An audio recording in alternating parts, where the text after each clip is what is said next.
right, hello everyone. Good morning, afternoon or evening, and welcome to our webinar. Today's topic is decarbonization policy, a global outlook. And of course, we're all anticipating COP28 now. We've watched COP26, which really topic of the day at the end of the conference was phasing out coal or maybe reducing coal dependence, etc. Then we had COP27, which in my opinion was mostly about international collaboration. Or to the people intimately familiar with the Paris Agreement, it was about Article 6. And now we're heading towards COP28. So all very exciting, but how much of all of those grand words and discussions end up actually being converted into policy, into the kind of stuff that hurts or promotes your business? That's what we're going to talk about today. My name is Arie van Berkel. I'm the Chief Product Officer here at Lux, and I'll be moderating today's session. More importantly, presenting today is my colleague, Tiffany Ua, who is a research analyst and a team captain here at Lux Research. Now, we'll start shortly. Throughout this webinar, if you have any questions, just type them in the questions box on your screen, on my screen, that's to the right. And time permitting, we'll answer those questions at the end of this webinar. If your question doesn't get answered, or if you have a question that you would like to ask privately or after the webinar, don't hesitate and send an email to questions@luxresearchinc.com, and we'll respond to you in email or get in touch with you. So without further ado, let's jump into this presentation. Tiffany, the floor is yours. Thank you, Arie. Hi, everyone. So today we'll be talking about decarbonization policy, global outlook. And so to start off the presentation, I want to focus on this number, 9.15. So in 2022, industrial processes emitted 9.15 gigatons of CO2. So that's 9 decimal points.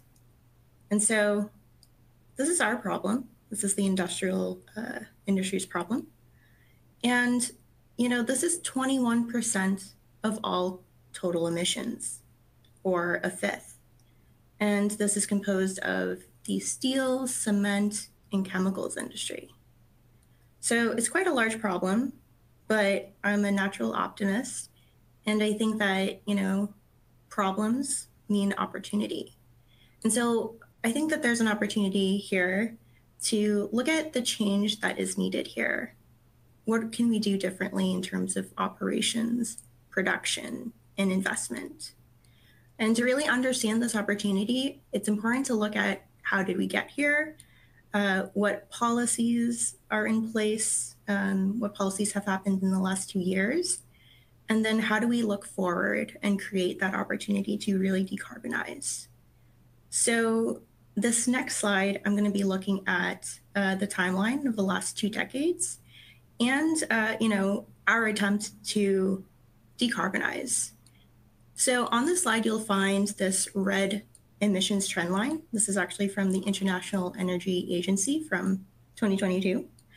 And in the last 2 decades, we've seen a couple of decarbonization policies. So you'll see the Kyoto Protocol in 2005, the EU ETS system. We'll see, you know, the EU Renewable Energy Directive, of course, the Paris Climate Agreement and COP21. And so this red line here, you might want to think that there is a correlation with some of these decarbonization policies, but not quite. More so, they're correlated with economic activity. So in 2008, 2009, don't forget we had the global financial crisis. But what spurred from that are reactionary policies such as the American Recovery and Reinvestment Act, which, you know, still is being debated, but we can talk about, you know, what that has caused for today, such as the Inflation Reduction Act. But getting back to this red line, in 2015, we also saw a slowing, and you can attribute it to the Paris Climate Agreement, but we also saw a slowing in economic activity. So really the question is, how do we align decarbonization policy with actual emissions reductions and decarbonization efforts? So this is where we are today. And if we look into the next decade and we look at this red trend line, it's still going up. So it's not a surprise that in 2020, we saw a dip. Let us not forget COVID and its impact on travel, production, and the economy. But what we are still seeing is emergence of decarbonization policy. So in 2021, we saw the EU Fit for 55 package. In 2022, we saw the US Inflation Reduction Act. So as we navigate the next decade, I think it's important to understand what makes this decade differently. How can we see that opportunity to decarbonize? And how do innovation teams really navigate forward? Where can they reduce emissions? What technologies can they invest in? And exactly how do we set ourselves up for success? And so to answer this question, we're going to be using a couple of tools. So one tool is the Lux Policy Compass. So I'm going to navigate through that. So this is a Lux Policy Compass. This is a tool that we at Lux have created for about a year now. And this is going to shape how we're looking at decarbonization policy in the next decade. So you'll see in the y-axis here, we have business impact. And then on the x-axis, policy likelihood. And so here's where we can look at every single policy in decarbonization and see, what is the impact that it has on the industry, the chemicals industry, steel, cement, etc. So let's look at how we got here to this figure, to this framework. So in the y-axis, we look at business impact. So for each policy, what we did was we looked at 6 major aspects or factors. We looked at input, process, end of life, products and services, transparency, demand. And we scored each factor against the policy and if there is any impacts there. For the x-axis, we looked at policy likelihood. So how likely is this regulation or policy able to materialize or move from ideation to implementation? So we considered the status, government approval, external approval, political volatility in policy instruments. So with this framework, we can look at each quadrant and look at the impact of the policy. So of course, if a policy has low likelihood of being passed and low business impact, it's going to be a minimal impact. If a policy is highly likely to impact the industry, but low policy likelihood, it's going to be an evolving one. It's one where you could monitor. There might be large potential business impacts, but just something that might be revised or changed in the future and potentially could move into the disruptive quadrant. So policies plotted here are disruptive. This is an area that to really monitor. They have high likelihood of being passed, and they're going to be significantly a challenge to the industry. You might need new changes to inputs, processes, and end of life. There's going to be required investments, new technologies, new jobs here. And so this is an area to pay special attention to as there's a huge need for change. And then lastly, manageable. So policies here have a high likelihood of being passed, but not so much of an impact on business impact. And so the industry is likely to adapt without major hardships. So we have this Lux Policy Compass, and we have a lot of policies that we're going to be covering throughout this webinar. And so I want the audience to potentially use this and take this as an exercise about where would you put these policies on this compass? Some of these policies are going to range, and so maybe use this as an exercise. So we're going to cover 3 areas of policies here, 3 key mechanisms. we're going to look at emissions restrictions, fostering innovation, and reporting and disclosure. So first up is emissions restrictions. So earlier we saw that emissions trend line from the International Energy Agency, that's going up, and in 2022 it's continuing to move into an upward trajectory. How do we get emissions to move back down to COVID levels or lower? When are we going to see policy catch up to the decarbonization efforts? And so here we're going to look at all the various types of policies targeting emissions restrictions and to see if it can potentially impact that trend line. We're also going to be looking at fostering innovation.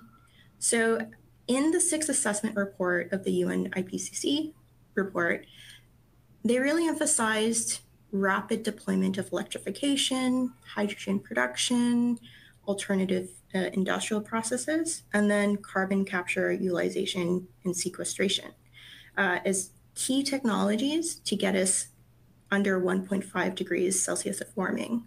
So we need technology, we need innovation to really solve this decarbonization problem that we have.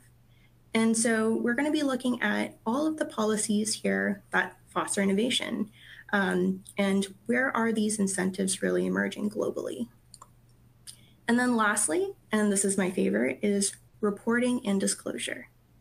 So reporting and disclosure, is really critical to understanding the breadth of our problem and understanding and gauging if our decarbonization solutions are actually working. They really help to understand the impact of emissions restriction policies and then innovations. And so quite a key part, and if, in my opinion, probably the most important component that enables the former two. So we're going to be focusing on each one and looking at three regions, North America, Europe, and then Asia Pacific. And we're going to look at all of these policies laid out on the policy compass.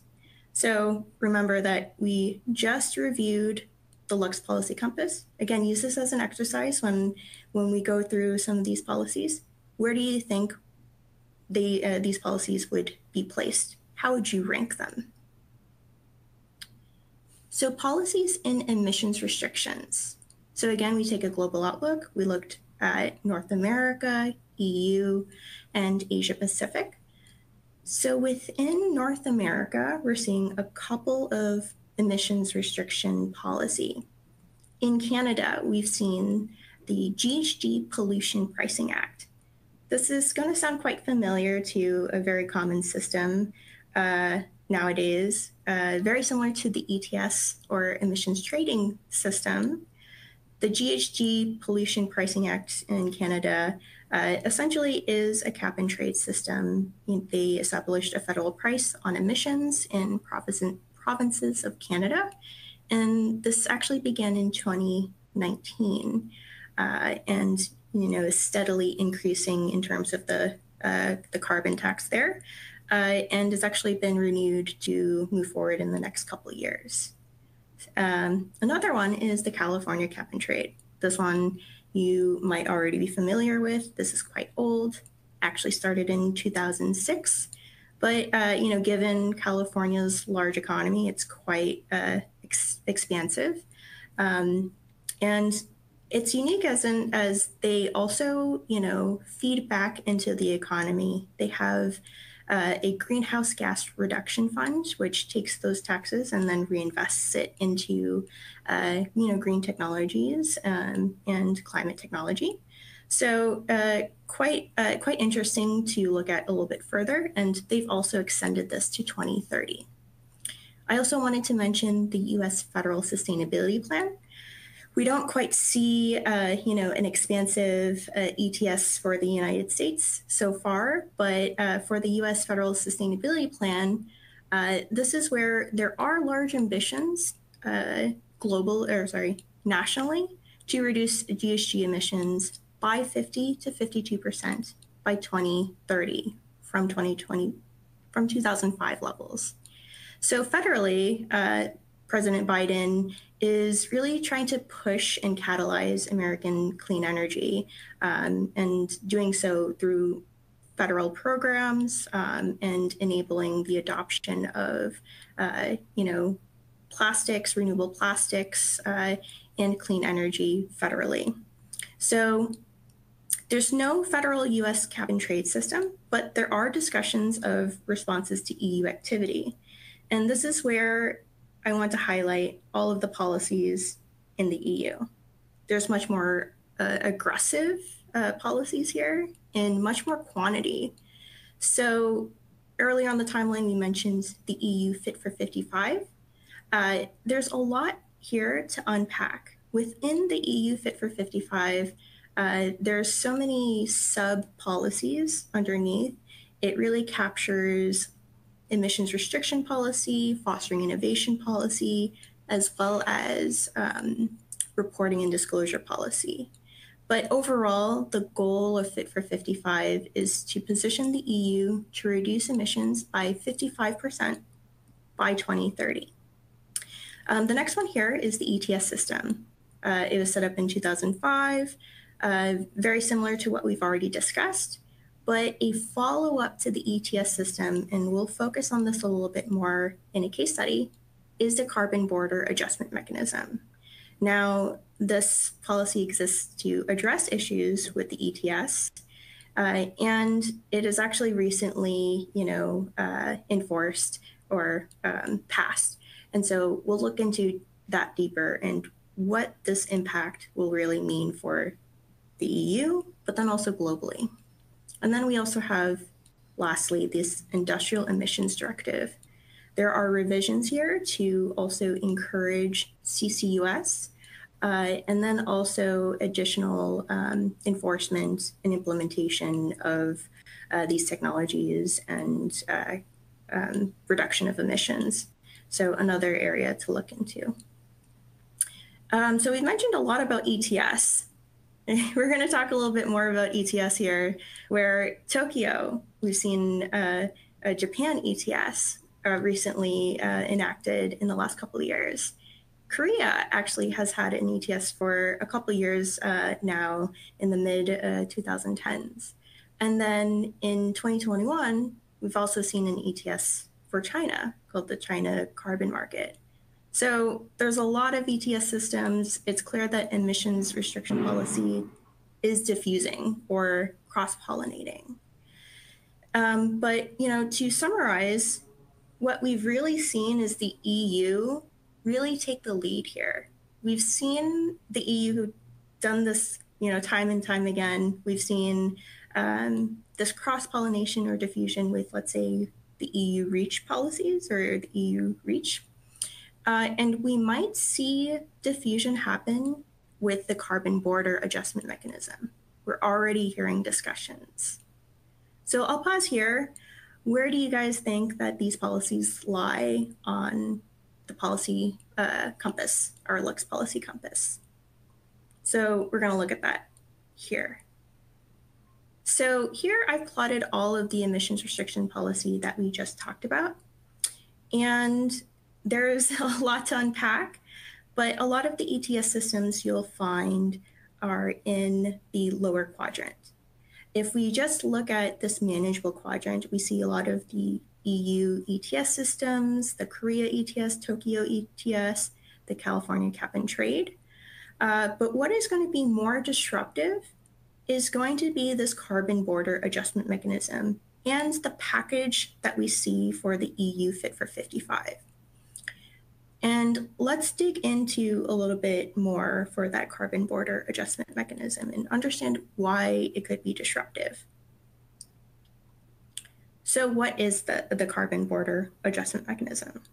Well, first it was introduced in July 2021. It was proposed by the Commission of the European Parliament and the Council of Europe.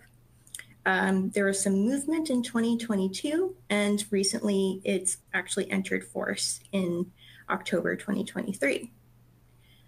And CBAM is a mechanism to address the carbon leakage that we see with the emissions trading system. So in the emissions trading system, there is potential for leakage. Companies can move out of the region and then just import back in to really circumvent that carbon tax or that system just by regionally moving. So CBAM levies an import tax that is directly related to the carbon emissions associated with the production of imported goods, so that you can't really circumvent it anymore. You're going to be subjected to a carbon tax regardless if you're a producer in the EU or outside the EU. And so we're going to be seeing this implemented in the next several years. Of course, there's going to be a lot of harmonizing with the ETS systems. There's a lot of ETS systems that say they're going to 2026, expecting the CBAM to figure itself out and be implemented. But yeah, the ultimate goal here is to really level up the playing field and understand, where those leakages are and how, and also really support the EU market and the goods that are being produced in the EU. And so as a result, we're seeing a lot of actual countering or discussions of CBAM. We've heard this in the US, Canada, Japan has discussed this and how they're going to deal with this. And so it's one that is going to be very relevant in the next couple of years, one to really monitor and prepare for and understand how it's going to affect your business. There's going to be a lot of requirements here, reporting requirements. You're going to have to understand that carbon emission costs of your goods and services. And there's going to be a need for, let's say, officials that report on these numbers. So a lot to be done and a lot that has yet to be done in terms of CBAM. And so next here is fostering innovation. So again, decarbonization is an opportunity. So there are so many opportunities for technologies and innovations to really help solve this problem. And we're seeing that through tax benefits, incentives, grants, financial support from the government. And so we're going to look at where we see these incentives pop up globally. So first up, North America. So we see a couple of policies here. In Canada, we see the Strategic Innovation Fund. This aligns with Canada's larger goal of decarbonization. So there's a little bit of funding moving into some of these greener or renewable technologies locally in Canada. A bigger one, which you guys are probably very familiar with, is the Inflation Reduction Act of 2022. The IRA poured $369 billion into a lot of different industries, including clean energy, manufacturing. There's a lot of opportunities for wind, solar, hydrogen, biofuels, carbon capture utilization or sequestration, and then also, fueling electric vehicles and that economy. So there's a lot here. And then, we are still seeing more policies trickle from the IRA from the US. So one to call out is this US Carbon Capture Utilization Parity Act that kind of closes the gaps that we've seen with the IRA. And this is one that I'll dig in a little bit deeper. And so there's a lot going on in the US. The Inflation Reduction Act really, shook up the landscape a little bit. And so it's really interesting to see this competitive tension occur between the United States and the EU. There's been a lot of buzz. And so the EU, kind of has jumped back and has called out just how expansive and impactful its existing packages are for renewable energy and for innovation.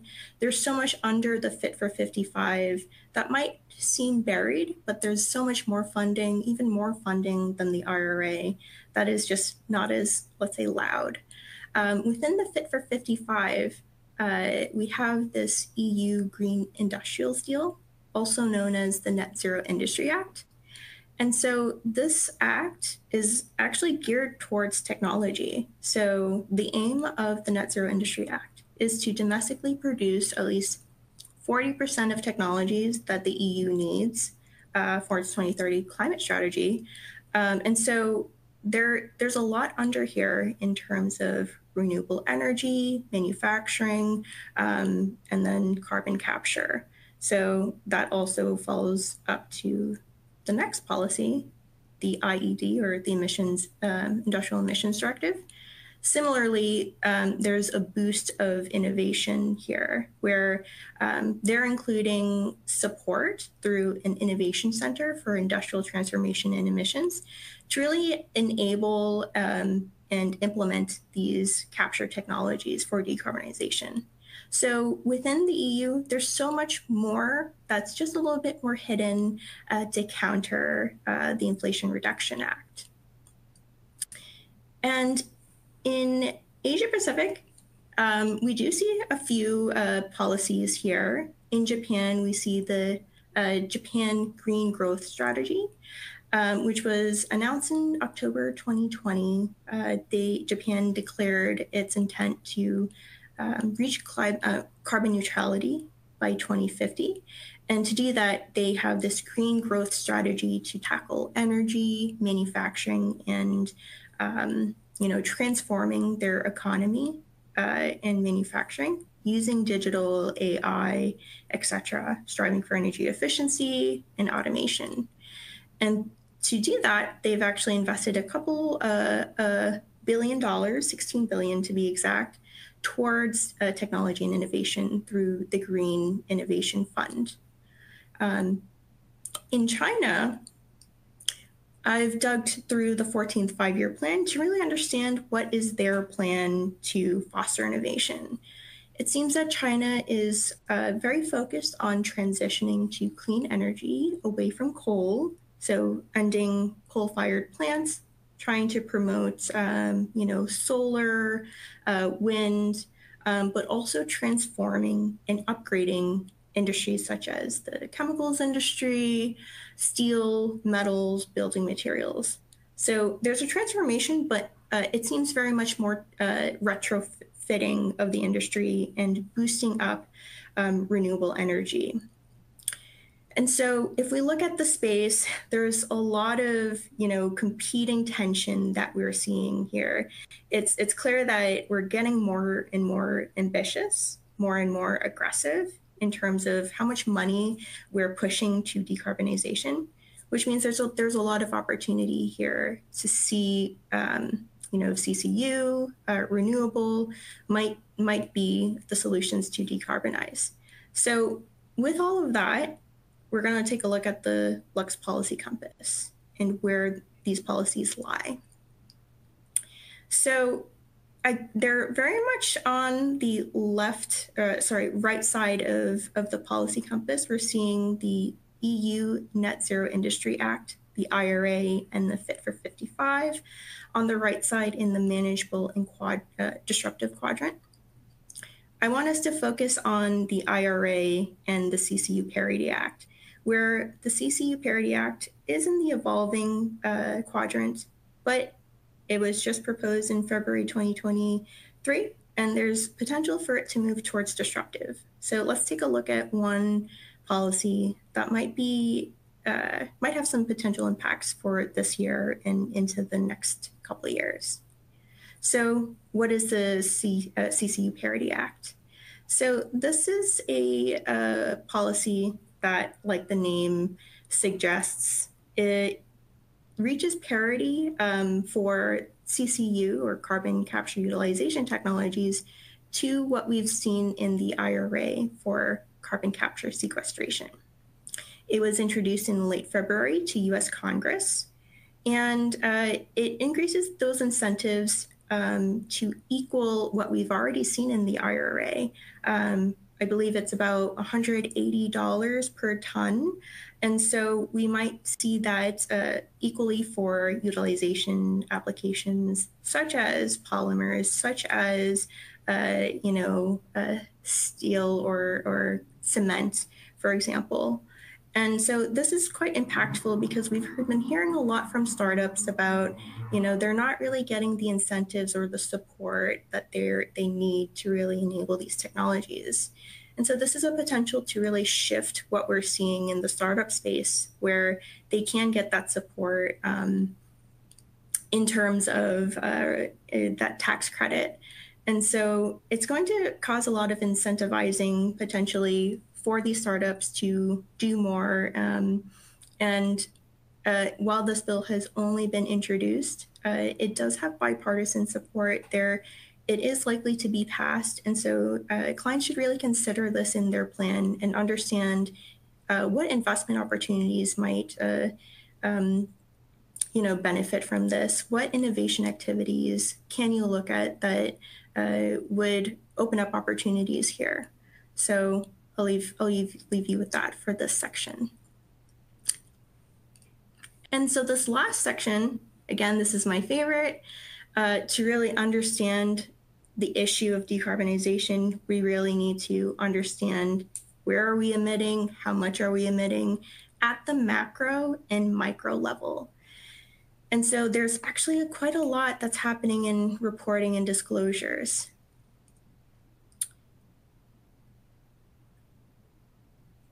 And so globally, let's look at North America. We're seeing a lot of changes here, both at the state and federal level. So at the state level, I'll start first, just because this is a little bit more recent. We're seeing the California State Bill 253, also known as the Corporate Accountability on Climate Data. This was recently published in March 2023, so quite recent. And it'll require businesses with more than $1 billion in annual revenue to publicly disclose their greenhouse gas emissions. And this is quite a big deal. There's actually been quite some controversy over this proposal. There are companies reacting in fear. It's clear that there's a lower level of readiness for some of these companies. And so one to watch really closely. If it does pass in the United States, expect a lot of change to happen in other states. This policy actually follows another one that has previously been proposed by the SEC, or the Securities and Exchange Commission.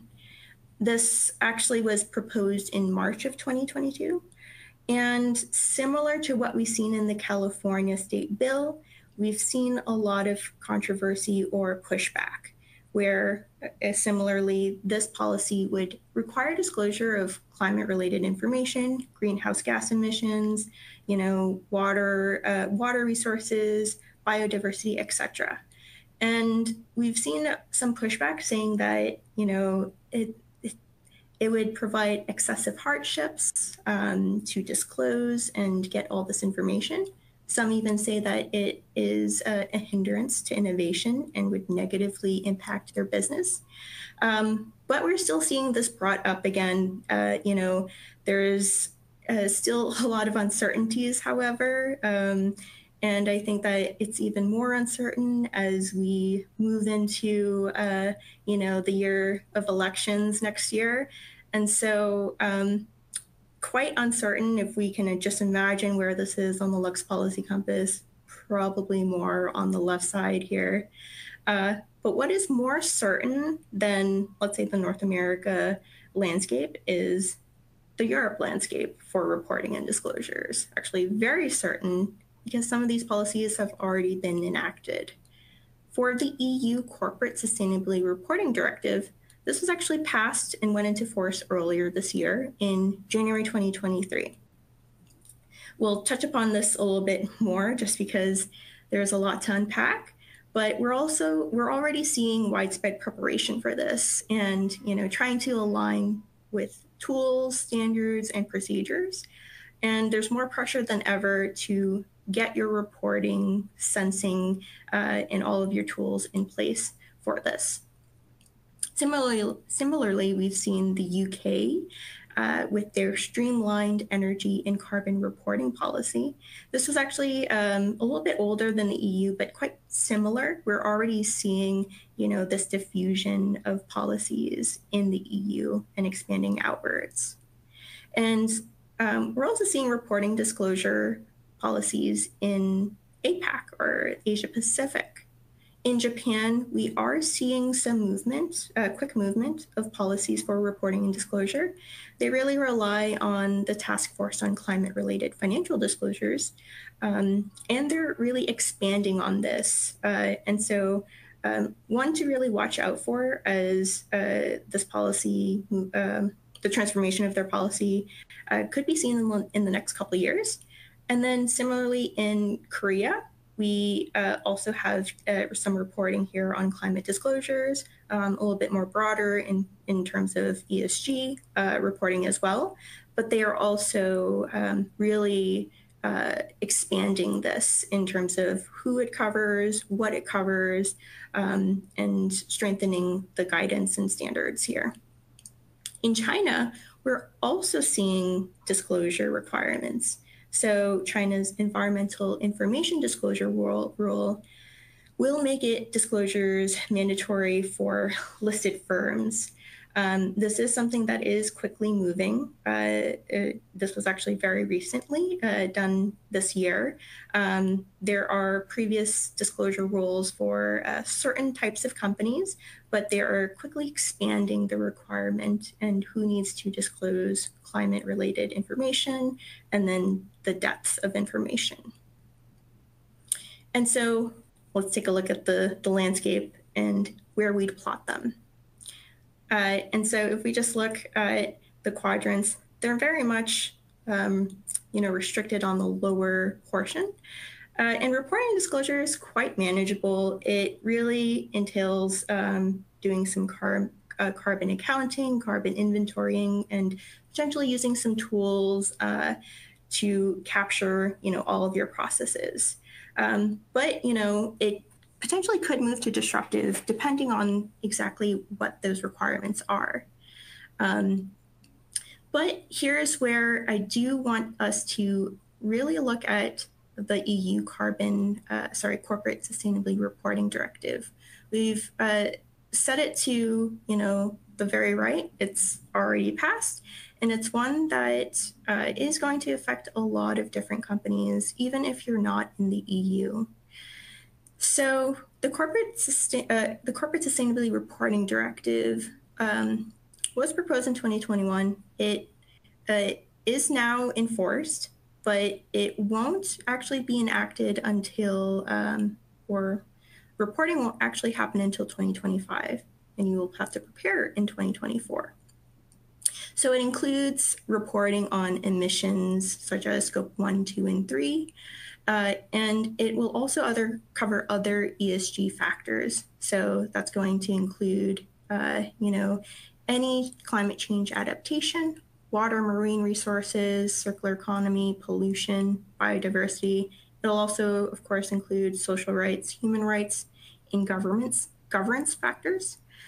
And so it's going to affect more than 50,000 EU-based companies. And, if you are listed on the EU market, but you're in another region, you're still also going to be impacted by this. And so, this is one to really prepare for if you do business in the EU. But if you don't do business in the EU, this is a great case study to look at very closely and to see how are these companies preparing, what tools are they using, exactly how are they setting up their reporting and internal departments, for example. And so it's going to be an area to really closely watch. Aside from the actual directive, there are also standards that are developing here that align here. So, for example, the European Sustainability Reporting Standards, or ESRS, which combine a lot of other standards like GRI, SASB, and others. So these are standards that might be applicable globally as well. So another area to really watch out for. So we've covered 3 areas of policy, and let's break that down in terms of like who has made the largest impact. If we look at emissions restriction, we said that the EU was quite in the lead. We had the ETS, and we also have CBAM, and so it's clear that the EU really takes this one. If we look at fostering innovation, there's some competition going on. Of course, we have the US IRA, we have the EU Fit for 55, and the Green Deal and everything that goes under that. So we have some influence on the US, North America side, and the EU. And then lastly, for reporting and disclosure, we're actually seeing across the landscape efforts. And so,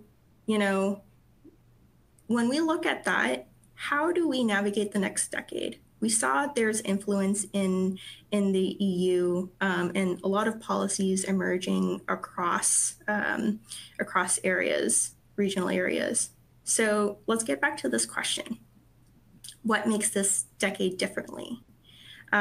If we compare it to at the very beginning of the talk and looked at emissions restrictions, we're seeing definitely more ambitious, aggressive policies emerging. There's a lot more money here in investments, fostering innovation, much more aggressive emissions restrictions, and much more hard, strict requirements for reporting. But if we just look between the lines, we're really seeing cohesion of policy mechanisms. We're seeing coupling of policies such as the emissions restrictions and reporting. We're seeing fostering innovations, really align with each other. We're also seeing cross-pollination of policy. So, the ETS, we've seen this pop up in the last 2 decades globally. We might see this similarly with other policy mechanisms like CBAM. And then third, exposure and availability of data. So, we live in the in the age of information and the digital age. Information is, in abundance nowadays. And with that information, we're going to get a lot of exposure about, where are we emitting and what can we do? And so this is definitely going to be driving the next decade, just because, with information comes, power to do something about it. And so, with that, let's talk about the key takeaways and what you can do moving forward. So just as a reminder, the EU really is a standard for cohesive policy approaches. They've really touched upon every policy mechanism that we've talked about: emissions restrictions, fostering innovation, and reporting and disclosures. We've seen these packages really set the tone for how the global landscape should follow. And they're really setting themselves up as the model or leader in how they formulate the policy mechanisms, how they interact with each other, and allowing other regions to follow suit in terms of their policy approach. Secondly, as these policies are diffusing, we are going to see cross-pollination and policies emerge in other regions in which you have to prepare. We're hearing counter discussions of CBAM in the United States. It's talked about constantly. And I think that here's where the landscape is going to get more aggressive because, there are going to be economic consequences if we do not prepare adequately. We're seeing this preparation happen globally. And so expect this next decade to really turn up the heat a little bit. And then thirdly is exposed emissions reporting will force solutions. Again, we're in the age of information. And so we're going to see reporting happen. We're going to see those numbers. And if not for net zero commitments, regulations are going to force that, and it's going to force it economically with CBAM, or the Corporate Sustainability Reporting Directive. And if those numbers don't look good, I think that this is where it's a problem, but also an opportunity, a decarbonization opportunity, where we can, look at innovation. We can look at carbon accounting. We can look at, renewable energy. And so there's a lot to explore here to understand that opportunity. And if you need help investigating these tools and innovations, Lux Research can definitely help you navigate through the possible solutions. And if you need help to navigate through policy landscape, we can also help you with that. And so that is my last slide. And thank you so much for listening into this webinar. All right. Thank you, Tiffany. We'll now be taking questions that you may have. And remember, you can post them in the question box, or if you prefer, you can send them to questions@luxresearchinc.com. Now, as you mentioned, the heat is going to be turned up in the next decade, either through regulation or through just global warming. So if you look at the three types of regulations, right, you broke it down into three different types: limiting emissions, fostering innovation, and reporting. Which of those you think will be most influential? If our clients only have time to look at one of them, which one should they be monitoring? And of course, you're going to tell them they need to be doing everything, right? And we can help them. But if you have to choose. Yeah. Oh, man. Again, my favorite is reporting and disclosure. It really sets you up to understand the former two, right? Emissions restriction and fostering innovation. If you implement any solution, you have to understand what that impact is. And so, measurement and reporting and understanding that impact is quite important. And it enables you to select the right solutions by understanding that impact. So I definitely think measurement, reporting, and disclosure.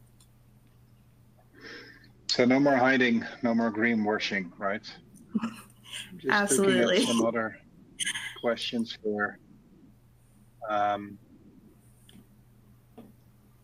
So we have quite a few people mentioning carbon credits, right? So how do you think carbon credits play in that? Right, carbon credits are a bit of a anomaly in the regulatory landscape, I'd say. What's your view on that?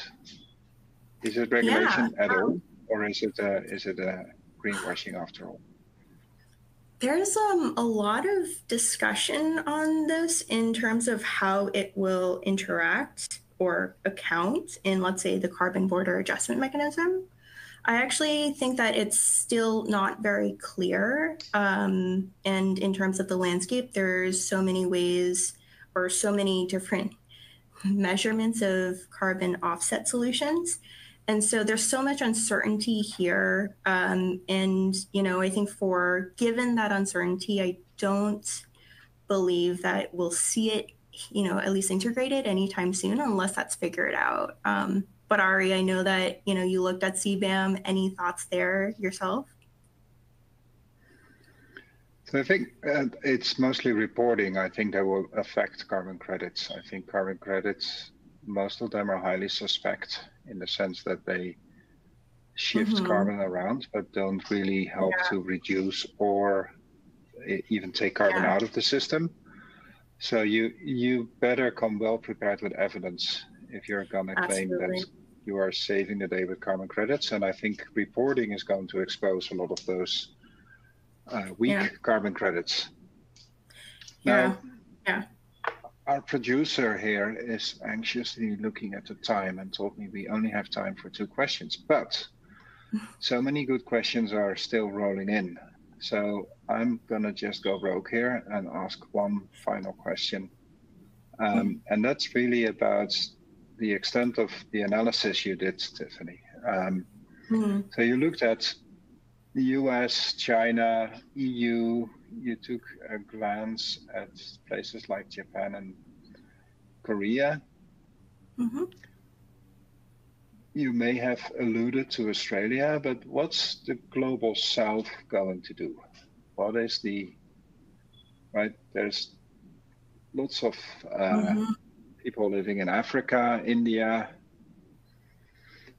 Are they going to fall in line? What's your opinion there? Yeah, that's a really good question. That's a very difficult question.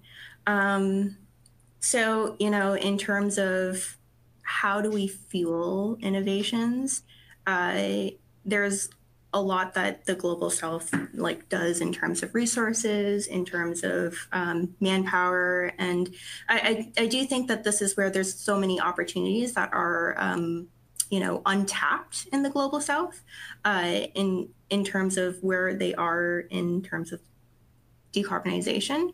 And so I think that this is where there's investments and innovation that can be there. I just think that it's in terms of how do we utilize, and how do we potentially support them in that way. But there's so much to uncover just because there's so many resources that are critical in a lot of different areas, a lot of biomass, a lot of critical minerals that are critical for this whole operation. And so there's a lot to uncover, big question that we can talk about another time as well. Right. Yeah, and I think, so yesterday, the German and Dutch government had a joint press release where they announced that each of them would make available 300 million euro, so that's 600 million in total, to import green hydrogen into Europe. Now, there's very little details, but from my experience so far and my discussions with representatives of those governments in the past, I'm willing to bet that a lot of that will be spent in collaboration with countries in the south, like African countries, because the imported green hydrogen needs to come from somewhere, needs to be produced somewhere. We're running out of time. I would like to thank everyone for joining our webinar. I can see there are quite a few very interesting questions. We should probably spend another hour just debating with some of our participants here. Don't worry, your questions have gone noted, and we'll get back to them over email or otherwise. We may give you a call to discuss. For now, thank you, Tiffany. If I'm not mistaken, yes, we have our upcoming client-only webinars here, right? So our next upcoming webinar is about sustainable manufacturing.